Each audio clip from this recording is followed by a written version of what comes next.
So Scott, with the majority of the way through the season now, how do you look back and sort of sum up the season so far? Positive, to be fair. One obviously starting off with Ethan, Fremantle getting his contract with the first team. That's another positive for the group of players and the club. The pathway's there into the first team to earn the contract.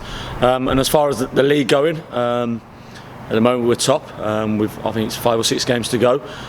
So again, it's in our hands, if you want to call it. There's obviously 2 or 3 other teams within that pushing for the title in our league. As you touched on there, Ethan Fremantle getting his contract. He's won over the last couple of years, because the programme's only been going now into its 3rd season. There's been a few players that have all gone through and got that contract, haven't they? So it's sort of proven that pathway over a long period of time almost. Yeah, it does. It's not going to happen overnight as far as earning yourself a contract. I mean, Ethan's been here 18 months, and obviously in the basis of getting a 4-week period with the first team, he's earned himself an 18-month contract. Obviously Harry Higginson was another one getting in. Obviously Milan was obviously last year. So again, it proves it's there, but they've got to earn the right to be a first team player. You've been in the role of under-23s head coach now for a couple of years, pretty much almost to the day. How happy are you with how the programme sort of progressed in that time, both on and off the pitch with the education as well? Yeah, very positive. Obviously when I first came in, there was obviously 14 lads. I think the level of footballers we brought in over the 2 years has proven that we can get players onto the first team pitch, and that was one thing that I wanted to do, was not only bring players in for education but also bring players in that can get on this pitch and become a first team player for Kidderminster Harriers. As far as education, yeah, it's going leaps and bounds, and hopefully we can keep changing a few bits and pieces on the education as far as bringing what we can, so it's more football level for the education for them, so they get a little bit more out of it.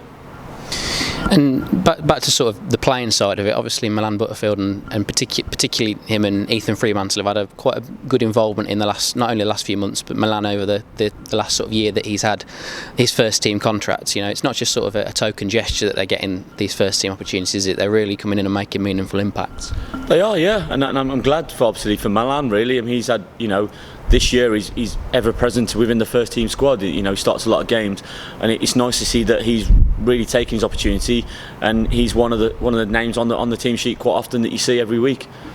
And Milan and Ethan and Harry Higginson, they're three players who've come from quite different footballing backgrounds, aren't they? Obviously Milan coming from Bermuda and Ethan coming from sort of local high level teams, and Harry coming through a slightly different route. There's different sort of routes that players can come down and still succeed here, isn't there? There is, yeah, and I mean, like all 3 of them have been released from football league clubs, so they've come into the end thinking their football could be over, but they've come into Kidderminster, a fresh environment, and then kicked on. So I mean, like Ethan getting released from Walsall, Harry obviously was at Cheltenham obviously back in the day, and obviously Milan, another one that's gone through Walsall, Rushall, Leamington, and they've come obviously to here and obviously earned themselves, obviously if Milan's, I don't know how many league games he's up to, but he's got to need 30 league games this year. So obviously there's the football and education. Why should players come here if they're looking at other options potentially, maybe just a university course or maybe going into another club? Why is this the right option for a lot of players?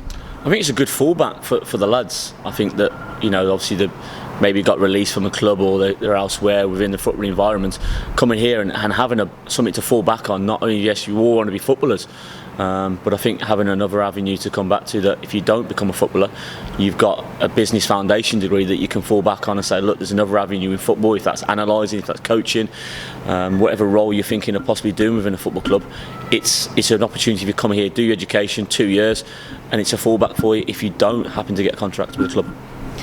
On the pitch for the 23s this year, obviously going well up at the top of the table. How do you reflect on sort of the league season? Obviously, it's one where they're sort of doing very well in every game almost.